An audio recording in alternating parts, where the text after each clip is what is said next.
Nakita po akong isang post sa Facebook. Sabi po niya, suggestion para sa Christmas party reunion games. Ano daw po? Unang-una, agawan ng lupa. Yan, no? Pangalawa, palayuan ng narating sa buhay. Oo nga naman, no? Payabangan. Minsan, nangyayari po yan sa reunion, di ba? Sabihin nung isa, kami pumunta ng Boracay, no? Siyempre, yung iba hindi magpapatalo. Ay, kami pumunta ng Hong Kong, no? Yung iba hindi magpapatalo. Kami pumunta ng Europe. Ikaw hindi ka na lang umiimik. Bakit? Doon ka lang sa tabi-tabi na swimming pool. Hindi po ba? No? Meron din po, hilahan pababa.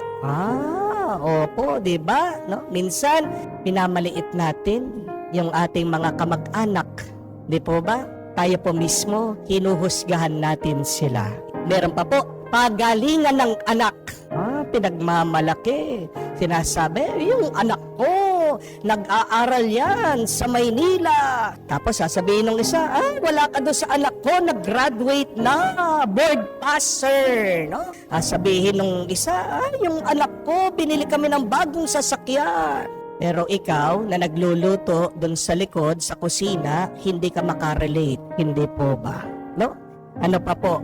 Paramihan ng pera. Pagandahan ng sasakyan. Oo nga po, no? Hindi niyo po napansin, pag reunion, dyan nilalabas yung bago nilang sasakyan.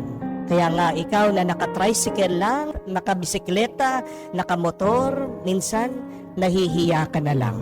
At ano pa po? Ito pa. Sumbatan. Palagi tinatanong, ano ba ang naiambag mo sa pamilyang ito? Minsan, nilalait natin yung kinokontribute ng iba. Ano yung dinalang pagkain? Kanin lang, no? Ano yung dinonate? Ano yung tinulong sa mga raffle natin? No? Tuwalya? Anyo? Hindi po ba? Alam niyo po bakit ang Pasko nagiging malungkot? Dahil din sa atin. Hindi nagiging merry ang Christmas dahil meron tayong mga ginagawang samaan. Dahil meron pa rin tayong pagkukulang sa bawat isa. Alam niyo po bakit hindi nagiging masaya ang Pasko? Dahil may iba pa rin sa atin may kataasan ng loob. Amen? Mga kapatid, tayo po ay inaanyayahan. Kung gusto mong maging masaya ang iyong Pasko, mag-umpisa kang unang-una sa pagpapakumbaba. Amen? Pangalawa, sa pagsisisi ng ating mga kasalanan. Sa pagsisisi na mga ginawa nating kasamaan o hindi maganda sa ating mga kapwa, lalong-lalo na sa ating pamilya. Mga kapatid, paano ba sasagutin ng Diyos ang ating dasal? Unang-una na dyan, kailangan nating bitawan, iwan, alisin ang dumi ng ating mga kaisipan, ang ating puso at kaluluwa. Kailangan nating hingin ang tawad ng Diyos sa ating pagkakasala.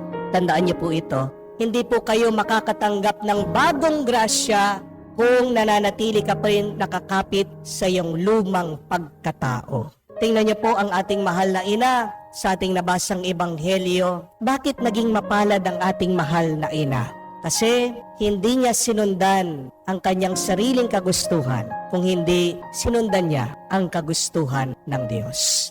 At hindi po ba yan ang kahulugan ng kabanalan? Holiness is following the will of God, doing God's will.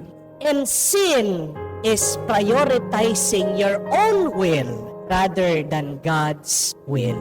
Mga kapatid, isang dahilan po bakit hindi sinasagot ng Diyos ang iyong dasal, bakit hindi ka masaya, bakit hindi ka payapa sa iyong buhay, ito ay dahil hindi ka nakakapit sa Kanya o hindi nakakapit ka pa rin at hindi mo mabitawan ang iyong pagkamakasariling kagustuhan. Hindi mo pa rin maiwanan ang iyong mga kakulangan, ang iyong kasalanan. Kapatid, tandaan niyo po na ang ating mga kasalanan ay ang naglalayo sa atin sa Diyos. Ang kasalanan ay ang kandado ng langit Kaya hindi maibigay sa iyo buong-buo ng Diyos ang kanyang pagpapala, ang kanyang grasya, dahil nabubuhay ka pa rin sa kadiliman ng kasalanan. But if we repent, my dear friends, we remove what hinders, what obstructs the grace of God to flow in our life. Nung po minsan, meron po dumating dito sa parokya, nagpapatulong po sa akin. Nag-open up ng kanyang problema. Sabi po nitong lalaki na itong nakalipas na taon, napakarami po niyang kamalasan na naranasan sa kanyang buhay. Una na po dyan, nalugi yung kanyang business, nagkabaon-baon po siya sa utang. Pagkatapos nag-away po sila ng kanyang misis, tinatakwil na siya ng kanyang pamilya. Habang siya po ay nagkukwento sa akin, may napansin po akong nasabi niya. Tinatanong sa akin, Father, hindi po kaya nararanasan ko yung mga masasamang bagay na ito ay dahil sinumpa ako ng aking ina. Bakit naman? Tanong ko po sa kanya. Kasi po nag-away kami ng nanay ko. At iniwan ko po siya. Bago ko po siya iniwan, narinig ko po, sabi niya, sinusumpa kita. Gusto kong makita kita na gumapang sa hirap. Yun po siguro yung dahilan, no, Father? Bakit po hirap na hirap po ako ngayon? Sabi ko po dito sa tao, naghihirap po kayo, hindi dahil sinumpa kayo ng ina nyo. Kayo po ay nagkakaroon ng maraming problema dahil may galit kayo sa inyong ina.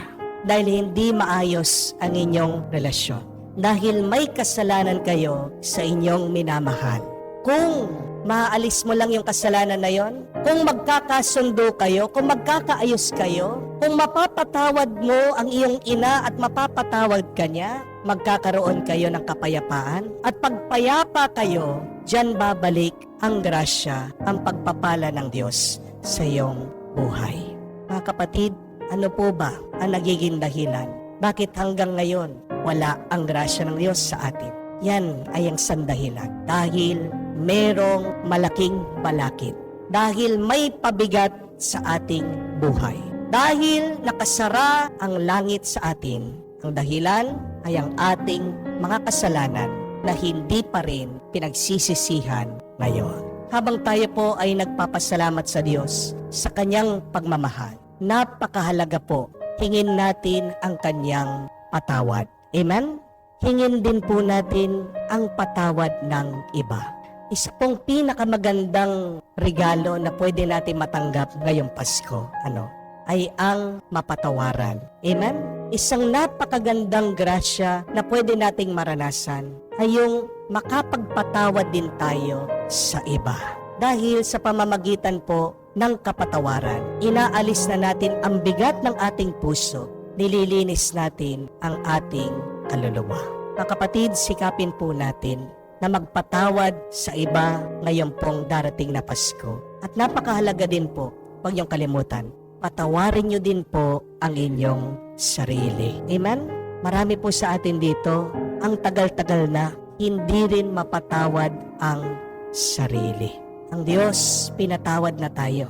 Ang Diyos handang magpatawad sa atin. Pero tayo, handa ba tayong magbago? Ang Diyos handa na ibigay niya ang kanyang grasya sa atin. Pero handa ba tayo na iwan natin ang ating kasalanan? What are you willing to leave behind? What are you willing to let go in order to receive God's grace? Tandaan niyo po, walang bagong grasya na darating sa iyo kung nakahawak ka pa rin sa iyong mga lumang kasalanan.